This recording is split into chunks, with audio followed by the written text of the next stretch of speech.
Did you see the new trailer for TLC's show MILF Manor? I'll be right back, guys. I've got to return some videotapes. Hold on. MILF Manor. 8 mature women look for love in new TLC show.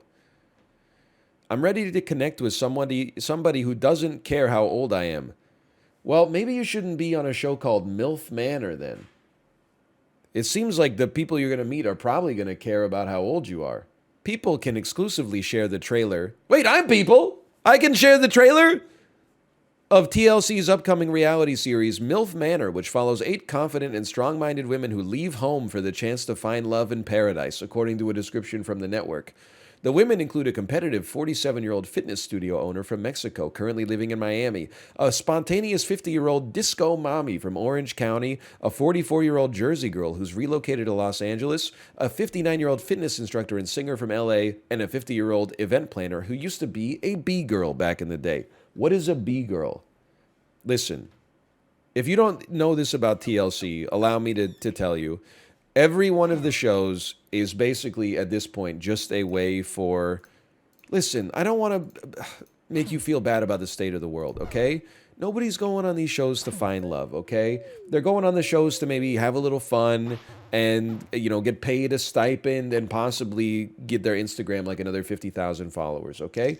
And I don't care whether it's The Bachelor or... The only show that I actually believe that people have... They enter it in good faith is the TLC show about people with extremely messed up feet called My Feet Are Killing Me. And I think that that's actually the most Paul Verhoeven-esque scary show that's ever existed in modern dystopia, because the entire show is just people who have horrible problems with their feet but can't afford medical bills. And TLC goes, hey, we're bringing back the modern sideshow. We'll film that for you as long as you, like, we'll pay your medical bills as long as you let us, like, condescend to you on the international television. I remember they had one episode where the dude had something on his foot that was like the size of a softball. And then for the B-roll footage, they had this dude out there on the hard court playing basketball. I'm like, that can't be pleasant. You're really telling me the dude was like, yeah, you want to shoot some B-roll? I'm just going to head down to the hoop real quick. The dude can't even put shoes on. But dude, if my mom got divorced and then she was like, I'm going on a show called MILF Manor, I would... honestly be so upset with her. Like, she can do whatever she wants, but it's just, and listen, I'm getting old if I'm not there already, but it's sad when old people want to be famous. Like, when young people want to be famous, you're like, you don't have your priorities completely straight yet. That's like understandable. If you're like 19 and you're like, I want to be like a huge Instagram celebrity, that's fine. If you're like 55 and you're like, I want people to see me on TV and talk about me on MILF Manor, it's just sad. I'm not saying they should know their place and die. I'm just saying old people should only be famous for being like Hollywood directors or Tampa Bay Buccaneers quarterbacks or, you know, like inventing something in the world of science. Not for like, you know, debasing themselves on TLC for people like me to watch. What do you think your job here is? I've said it. If I've said it once, I've said it a million times. I don't want to be famous. Rich, sure.